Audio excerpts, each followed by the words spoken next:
Muy buenas tardes, soy el doctor Humberto Hernández Rojas de Clínica Maternidad Santa Cecilia y estamos en Conciencia Médica miércoles 1 de julio del 2026, 5 de la tarde.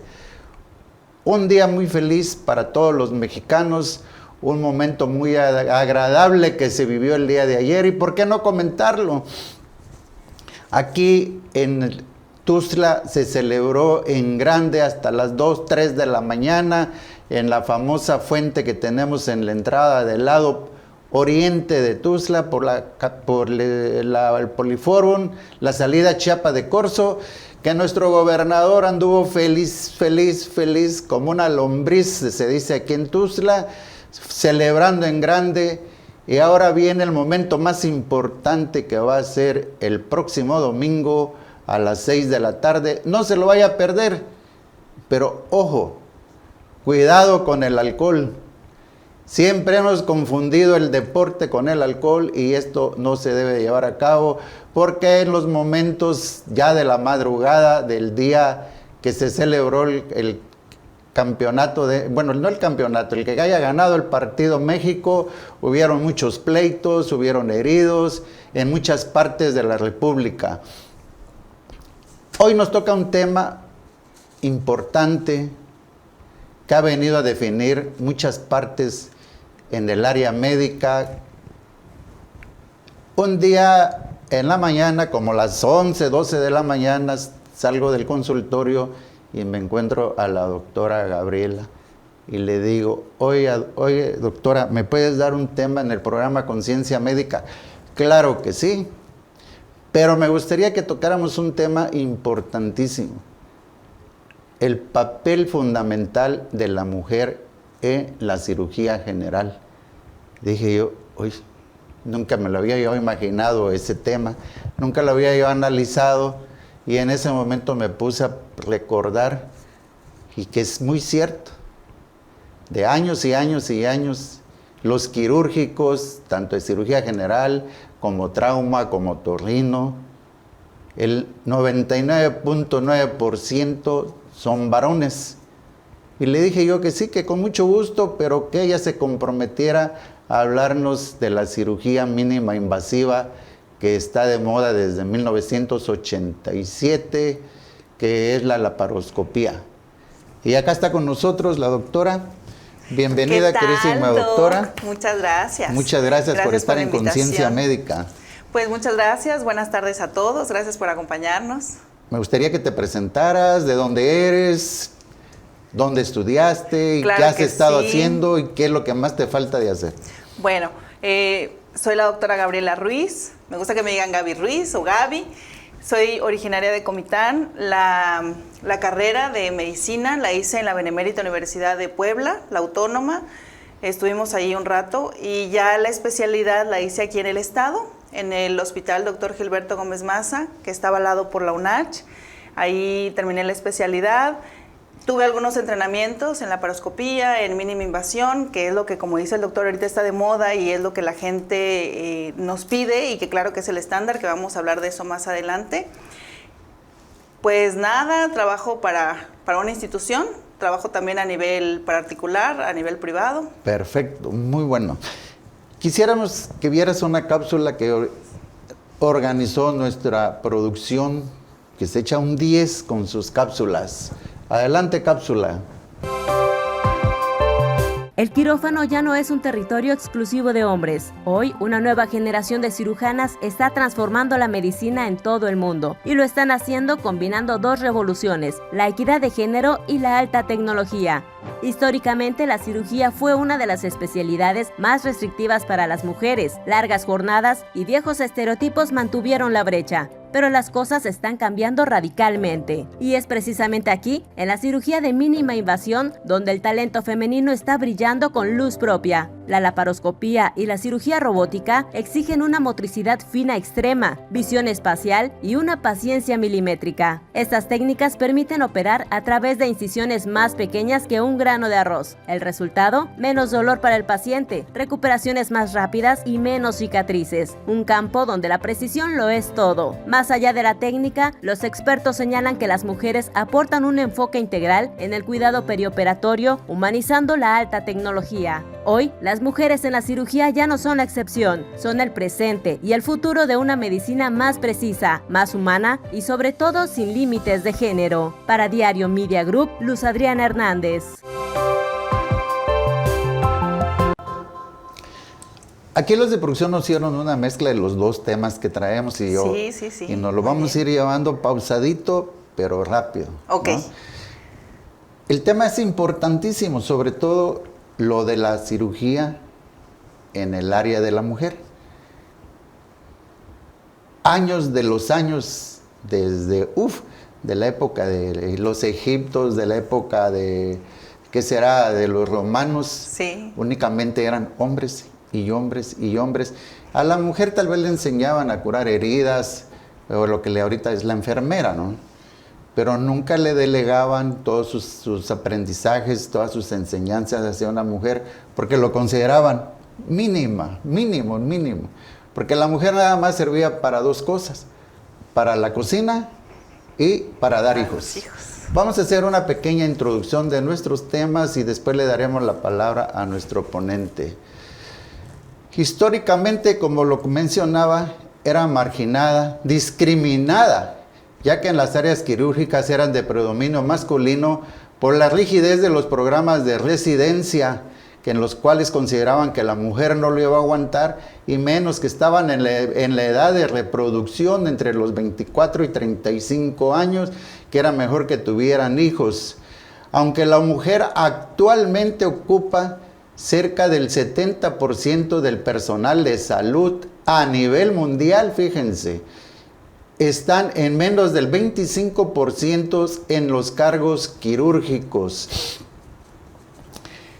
En la historia, como les comentaba, en el antiguo Egipto, Merit Fat se consideró la primera médica documentada, y en la antigua Grecia, Agnodice tuvo que disfrazarse de hombre, vestirse de hombre, cortarse el cabello para ejercer la medicina.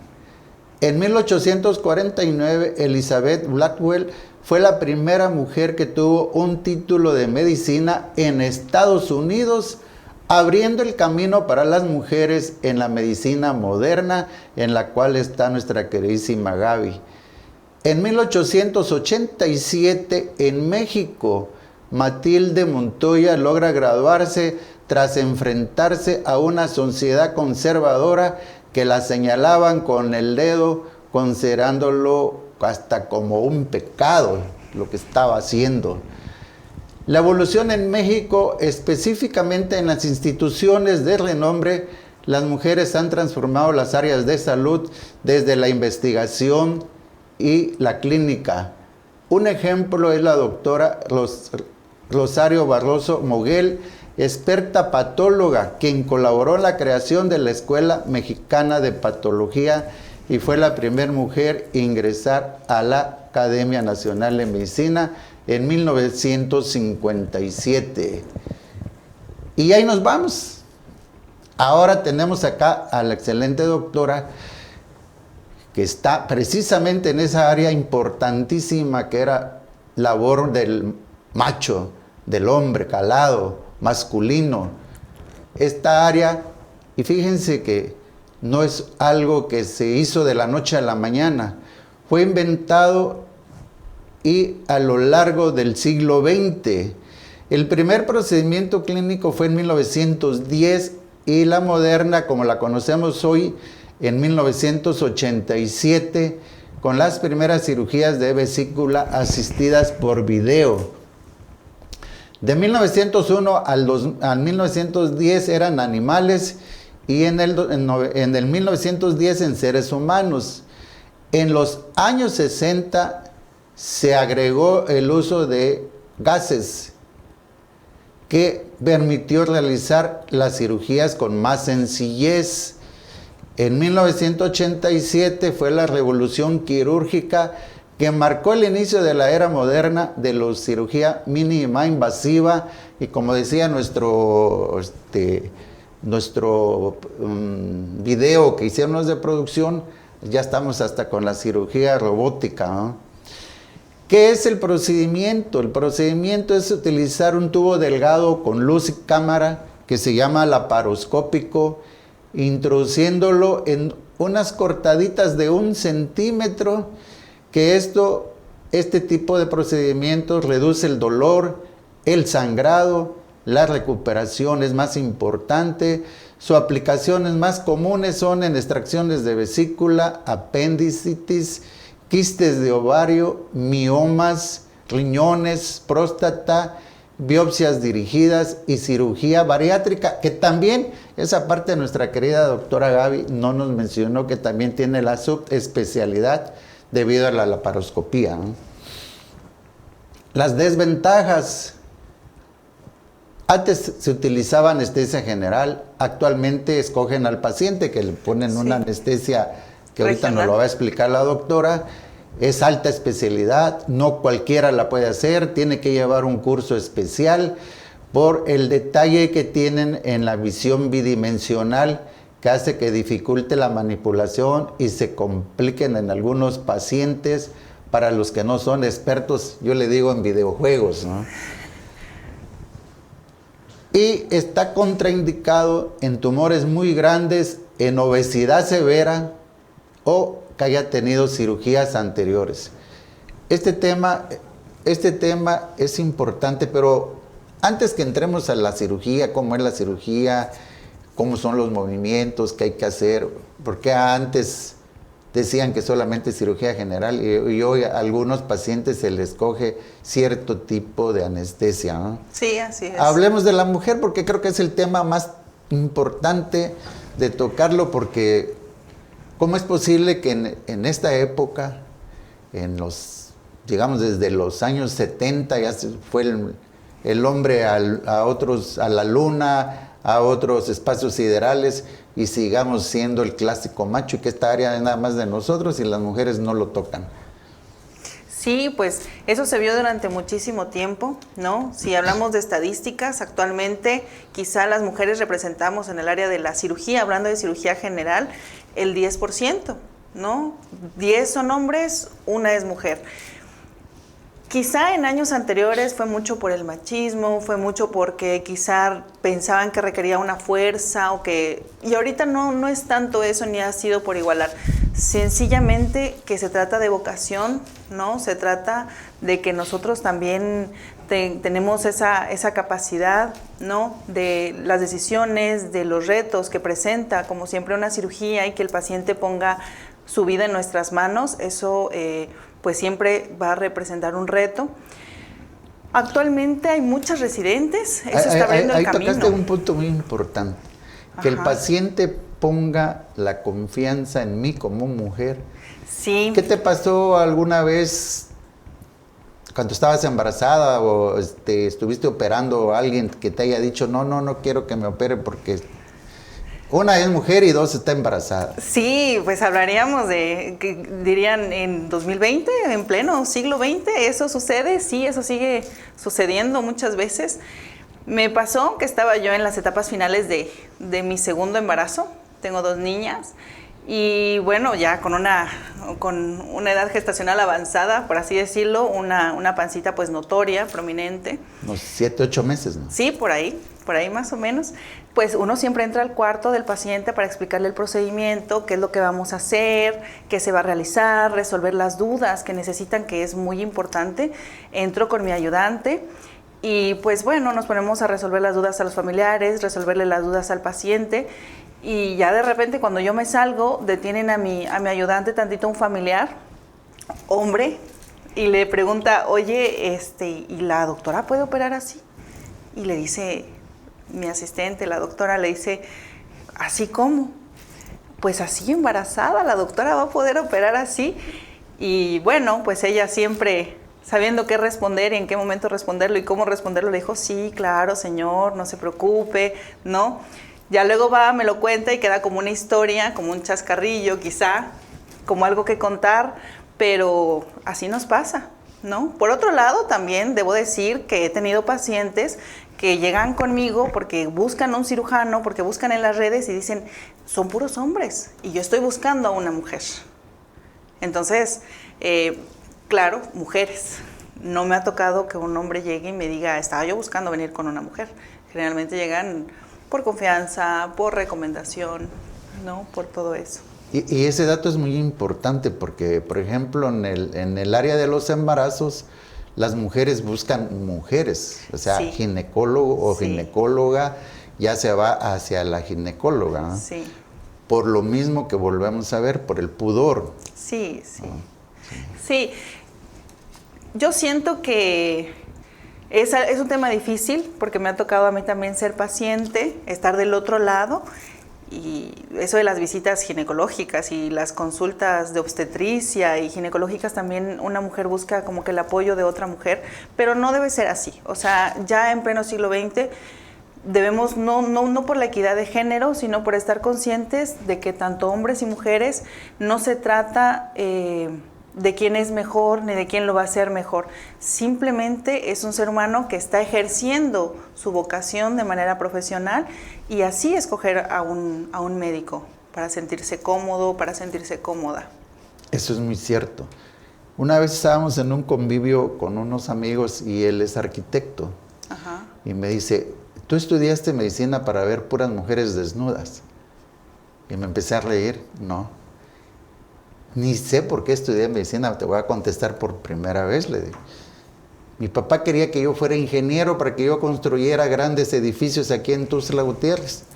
Y yo le dije un día a mi papá, íbamos caminando en la calle, le digo, ¿pero qué voy a construir? Le digo, si ya está todo construido en Tuxtla. Es ahí donde nosotros nos inclinamos a la medicina. Nunca pensé yo en que íbamos a ver mujeres. En ese entonces no pensábamos en mujeres desnudas. Pensábamos en tener una profesión, en tener algo. Y a través del tiempo vamos viendo a las pacientes de manera profesional, de manera ética. A mí también me lo han preguntado. La que esté la paciente acostada en la Sí. sala del quirófano, todos entramos, platicamos, echamos relajo. A la hora del momento que empieza el acto quirúrgico, ya nos concentramos en lo que vamos a hacer y a veces lo ignoramos el paciente.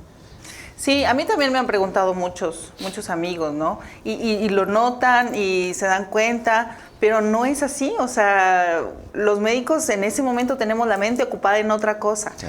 Sin embargo, algo que yo siempre trato de hacer, porque algo que yo siempre digo es, cuando yo trato a un paciente, lo trato como si fuera un familiar, ¿no? Y he tenido alumnos de medicina, he tenido internos, he tenido residentes a cargo, y siempre les digo, piensa que la paciente o el paciente que está ahí es tu papá, es tu tío, es tu hermana. Entonces, ¿qué hacemos? El pudor en nosotros no está porque no nos interesa ver al paciente de esa forma, pero en ellos está. Entonces, algo muy importante es siempre cubrirlos, explicarles, ¿no?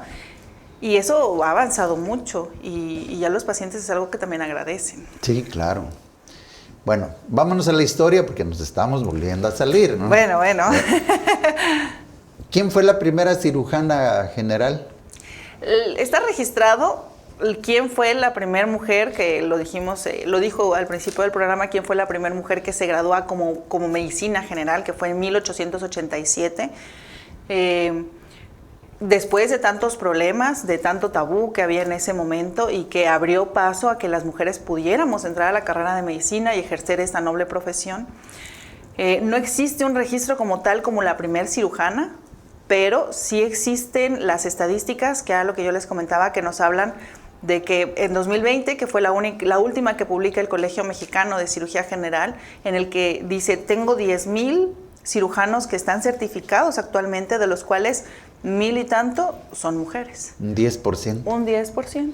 A pesar que ya estamos en el 2026, ¿no? Así es. Sí. Yo se lo atribuyo mucho a que la mujer, no tanto porque no tenga la fuerza necesaria, no tenga la capacidad, no tenga la vocación, no, simplemente que se le habían atribuido, como bien dijo al principio, otros roles, ¿no? Distribuir nuestro tiempo en otras cosas, tener otros, digamos, compromisos familiares, ser todavía quien está a cargo de los hijos en la casa, quien está a cargo de la casa, de la comida.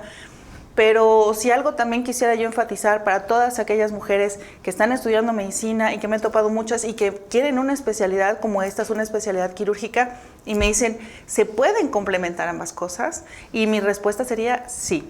Sí se puede, claro que se agradece mucho el apoyo de la red familiar, que es algo bien importante, ¿no? A mí la base de la institución en la que laboro me la dan en Tonalá, y yo embarazada. Y viajando 37 semanas, 38 semanas, imprudente porque aparte llegué hasta las 42, doc. Y ya luego viajando, dejando aquí una bebé recién nacida, ¿no? Una niña de 1 año y medio y una bebé de 3 meses, 2 meses, 4. Y allá las enfermeras y mis compañeros me decían, doctora, ¿y cómo le hace? ¿Cómo le hace? Porque tenía yo un turno, que era el nocturno, entonces yo tenía que viajar diario a la ciudad de Tonalá. A veces manejando, a veces en camioncito, y me decían, ¿con quién se quedan sus hijas? Y yo decía, ¿con su papá? ¿No? Pero porque ya estamos también acostumbrados a que no, se tienen que quedar con la mamá, tienen que crecer con la mamá, y más si son mujeres, más si son niñas, y no, yo tengo, hay un excelente apoyo y les súper agradezco, y estuve en Tonalá 1 año y medio, sin problema, viajando diario. Actualmente ya estoy aquí solo en la ciudad de Tuxtla radicando. Y también toca a veces salir a operar de madrugada, toca no estar en todo el día, no llegar a comer, no ir por ellas a la escuela, no poder llevarlas a alguna actividad extracurricular, pero ahí es donde tengo ese soporte en la familia en el que sale ahí al frente. La familia, sí. El esposo, la mamá, la suegra, las tías, ¿quiénes? Principalmente el esposo, ¿verdad? Que es quien está ahí la mayoría del tiempo, y hemos hecho también muy buen equipo, ¿no? Agradecer mucho a mi mamá, estuvo ahí los primeros meses, como era de esperarse con todas las mamás, ¿no? Mi suegra también que ha estado, ella sí vive acá, mi mamá no vive acá, y así es la red que tenemos. No fue lo clásico.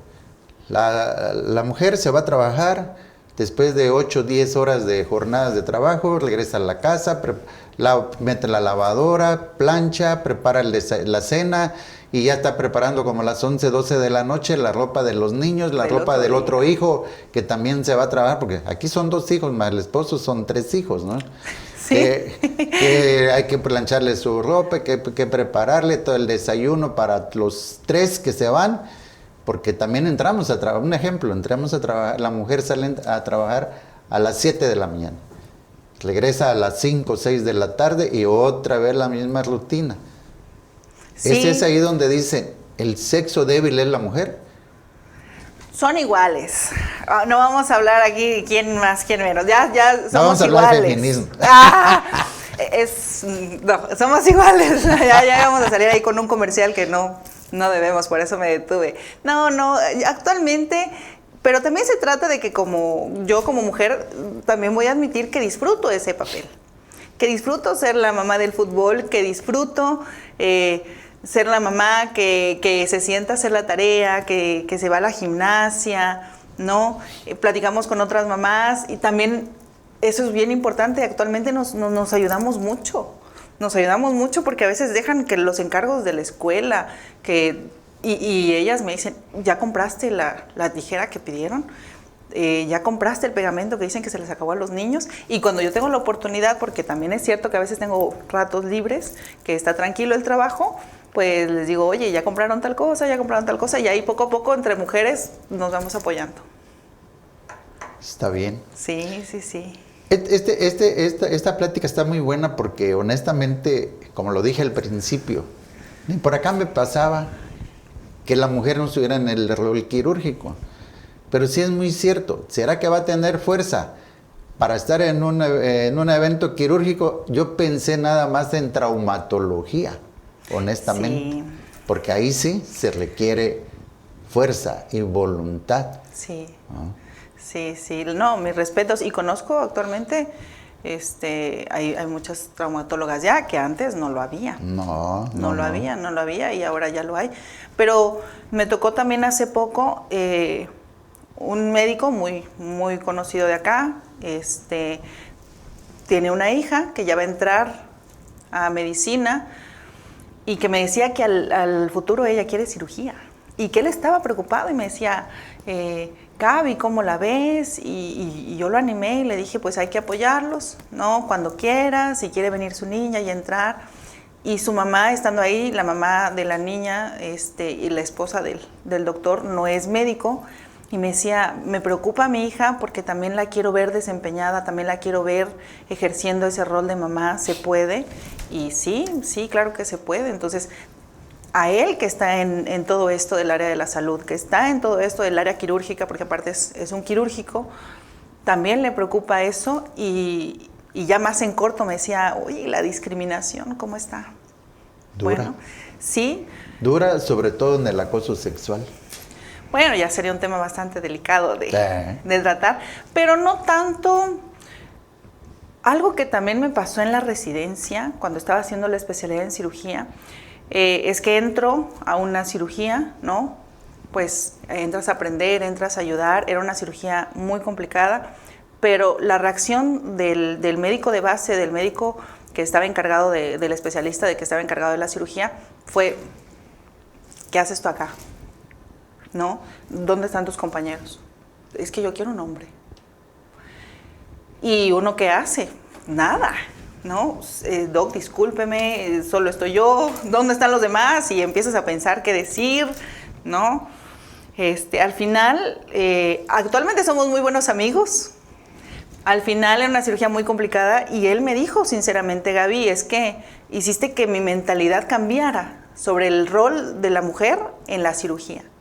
Porque yo decía, ella no me va a poder ayudar, ¿no? Porque históricamente quizá piensan que no vamos a tener la misma habilidad, el mismo temple que se necesita ante un caso complicado. Que se van a desmayar en el acto quirúrgico. Sí, pudiera pasar, pero no, y nos fue muy bien, muy bien, muy bien.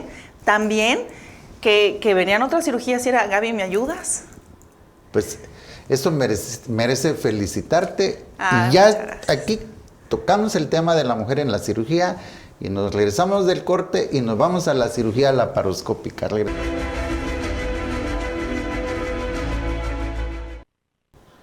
Estamos en Conciencia Médica con un tema importantísimo.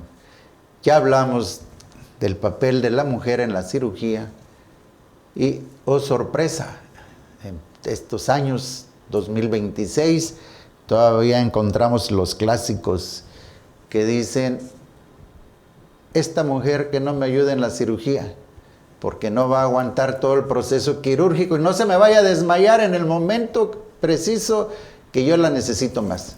Córranmela del quirófano y tráiganme un hombre o tráiganme un varón que venga y que ayude y aguante todo el estrés, porque va a ser una cirugía de aproximadamente 7-8 horas. Todavía existe en nuestro Tuxtla, todavía existe en nuestro México, todavía existe en nuestro mundo. Esperemos que esto termine, porque antes que nada lo que vale es esto y la agilidad que tengamos en las manos, la concentración, la experiencia y sobre todo lo que haya uno aprendido de los más grandes maestros que están atrás de nosotros. Doctora Gaby, ahora sí vámonos al tema de la cirugía laparoscópica.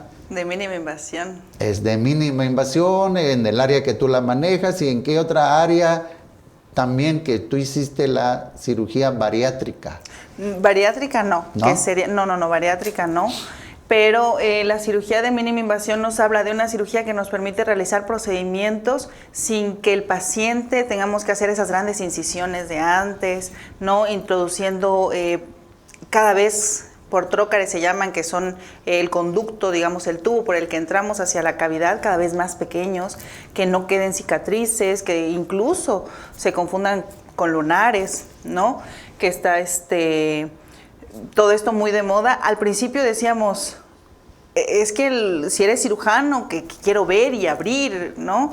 Pero luego te das cuenta de lo bonito que es tanto hacerlo, todos podemos verlo, es diferente porque los ayudantes no tienen ya que estar jalando. Estar haciendo fuerza. Sí, y el dolor posoperatorio para el paciente también es mucho menor que en una cirugía abierta, ¿no? Entonces debe de ser la primera elección. Y me pasa que hay pacientes que llegan y les dices, la voy a operar por cirugía de vesícula, por ejemplo, una cirugía laparoscópica y te dicen, no, doctora, yo quiero una cirugía abierta, porque me dijeron que no ven bien, me dijeron que no trabajan igual, me dijeron que no sacan la vesícula, que no quitan las piedras. Mi comadre sigue enferma, aunque lo operaron. Lo operaron y no lo limpiaron bien, así dicen. Sí. Pero no, realmente que la cirugía por sí sola tiene sus complicaciones. Abierta o laparoscópica. La cirugía laparoscópica tiene menos complicaciones a más temprano, a más largo plazo que la cirugía abierta. Hablamos de las hernias, ¿no? Por ejemplo, que se hacen esa gran incisión, que tanto se tienen que estar cuidando que para que no se te abra la herida, y por otro lado, que después no vaya a ser que por un mal movimiento, que por un esfuerzo extremo, ya tienes una hernia, ¿no? Que ya se abrió la herida, ya se abrió el músculo. Entonces, la cirugía de mínima invasión, la más realizada por el cirujano general actualmente es la cirugía de vesícula. Nos sirve mucho también para los casos de apendicitis, que es cuando se reviente el apéndice. Está indicado, que muchos piensan que no, que si ya se reventó, que ya mejor se abra. Sigue indicada la cirugía de mínima invasión, ¿no? Para los quistes de ovario, para los miomas, antes que entremos a los quistes de ovario, lo del apéndice que ya se rompió, que ya se regó, digamos, todo el excremento en la cavidad, como muchos se dicen, cuidado, dice, que lo metas a una cirugía laparoscópica porque se les va a morir ese paciente, porque ese necesita un lavado de cavidad, dejarle sus penrose para que esté drenando y estarlo vigilando, que no vaya a ser abscesos o que no vaya a ser nacidos, como decíamos acá en Tuxtla, sí. ¿No? Pero de todos modos se les va a morir porque no debe ser laparoscópica la cirugía del apendicitis. Muchos médicos actuales, cirujanos, dicen eso. Yo creo que habla un poquito más del decir, no me siento capaz, y lo cual es bastante comprensible, porque algo bien importante del médico y algo bien importante del cirujano es decir, hasta acá, no puedo, no voy a seguir intentando porque no voy a poner en riesgo a mi paciente, ¿no? Pero es fácil. ¿Se tiene que quitar el apéndice? Sí. De la misma manera en la que lo vamos a quitar de manera abierta, lo vamos a quitar de manera laparoscópica. De la misma manera en la que voy a limpiar en ambas. ¿Cuál es la diferencia? Que si yo abro al paciente en una apendicitis complicada, el riesgo de herida, de infección de la herida es altísimo. Y entonces luego tienes al paciente con la herida infectada, que la tienes que abrir, que lo tienes que lavar, que lo tienes que remodelar, que también es traumático para el paciente ver ahí abierta la piel, ¿no? Con el miedo de andar que no se vayan a salir ahí los intestinos. Y en la cirugía laparoscópica eso no pasa. ¿Tiene el riesgo de infectarse la herida? Sí, claro, porque se regó popó adentro. En los dos hay riesgo de que quede un absceso, de que tengas que volver a entrar a hacer un segundo lavado, ¿no? Pero la herida que en una cirugía laparoscópica se te va a infectar es de 1 centímetro. Es mínima. Es mínima. Entonces, hay que intentarlo. Siempre yo les digo a los pacientes, hay que intentarlo. También pasa, doctora, me acaban de operar hace 1 año, me acaban de operar, me hicieron una cirugía abierta, grande, ¿todavía soy candidata a una cirugía laparoscópica? Sí. Sí, claro que se tienen que tener los cuidados necesarios para que no lesionemos, no lastimemos otros órganos al momento de entrar, porque ¿qué pasa? Que cuando una persona tiene muchas cirugías, se van pegando todos. Exactamente. ¿No? Entonces, pero lo tenemos que intentar, le tenemos que dar a ese paciente la oportunidad de tener una cirugía laparoscópica, una cirugía de mínima invasión y que su recuperación sea menor, que su tasa de complicaciones a largo plazo sea menor, ¿no? Entonces, siempre sí o sí la cirugía laparoscópica como primera opción. Que sepan que también cada riesgo de tener una cirugía laparoscópica es que la tengamos que convertir, se llama. ¿Qué quiere decir? Que mi intención es operarlo por cirugía laparoscópica, pero si están muy pegados los intestinos, pero si la vesícula está muy pegada, entonces, ¿qué tenemos que hacer? Abrirla. Abrirla, ¿no? Para evitar complicaciones como lesionar otros órganos.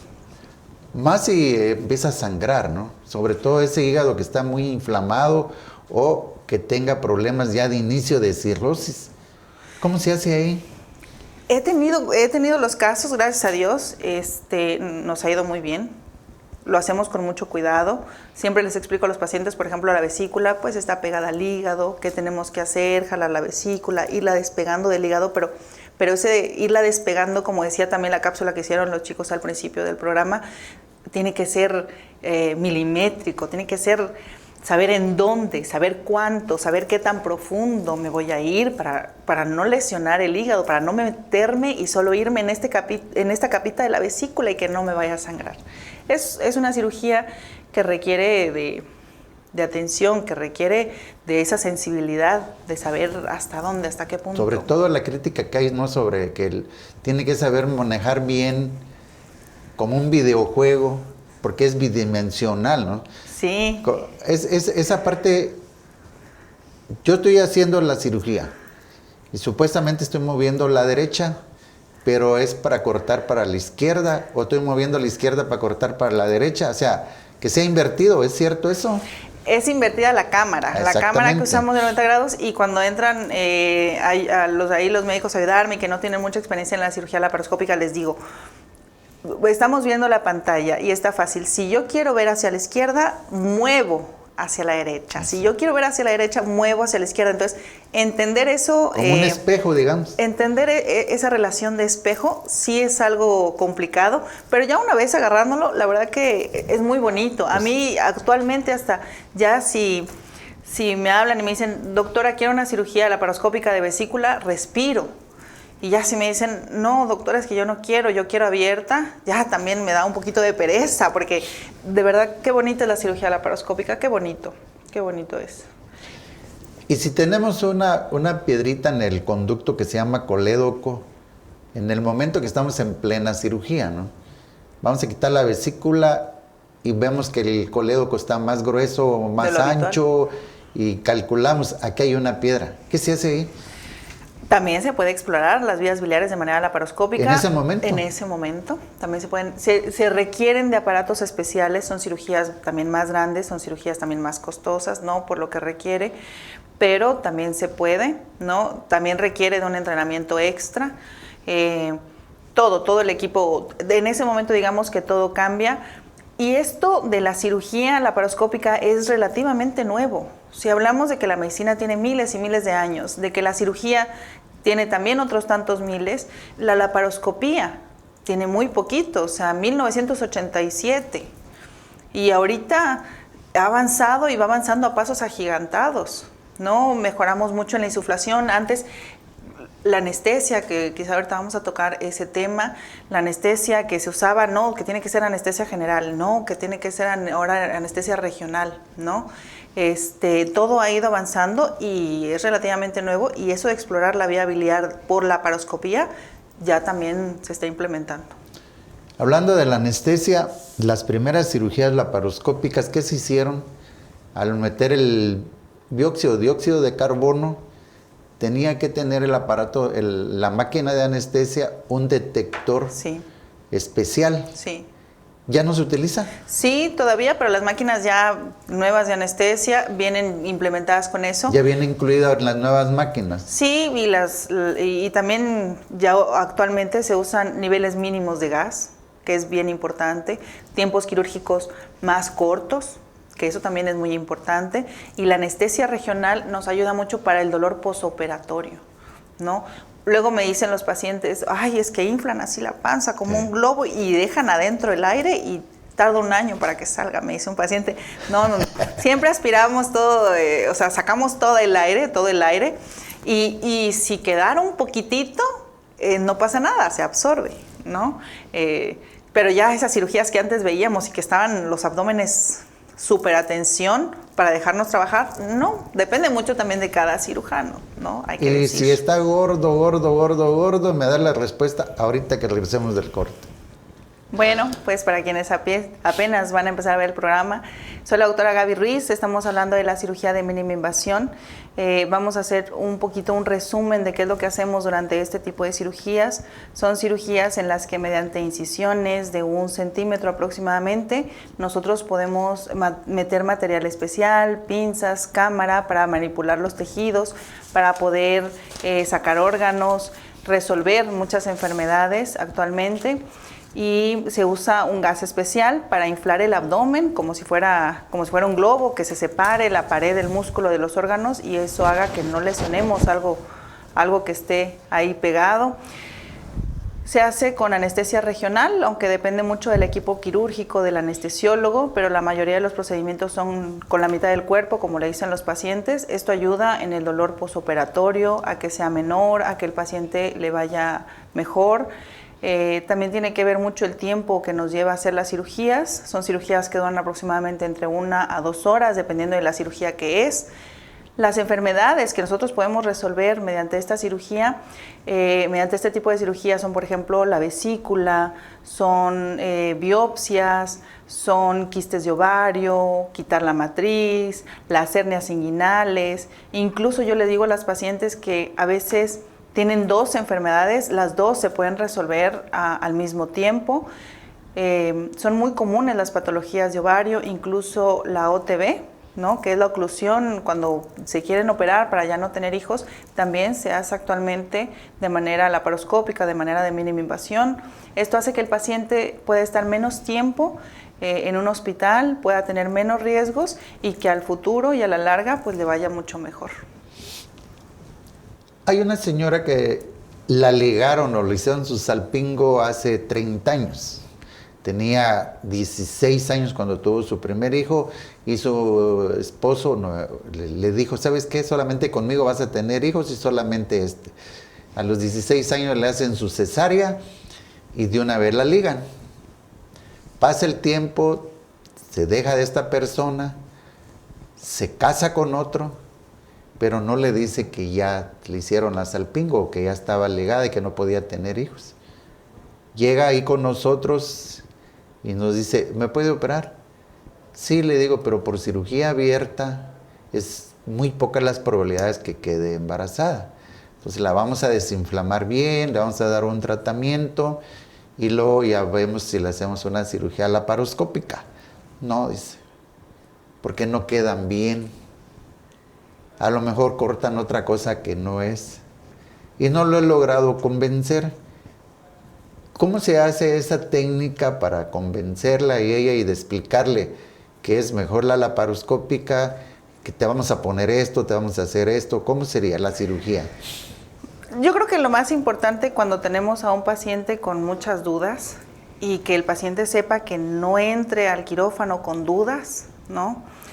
Es explicarlo todo, pero explicarlo de una manera sencilla, porque quizá para nosotros ciertos términos son comunes y los podemos usar, pero el paciente no los entiende de la misma manera. Entonces, algo muy importante sería explicarle qué le vamos a hacer, mostrarle quizá ejemplos, ¿no? Que vean que se ve bien, que se ve, o sea, podemos llegar a la cámara así exacto y verlo como si lo tuviéramos aquí enfrente.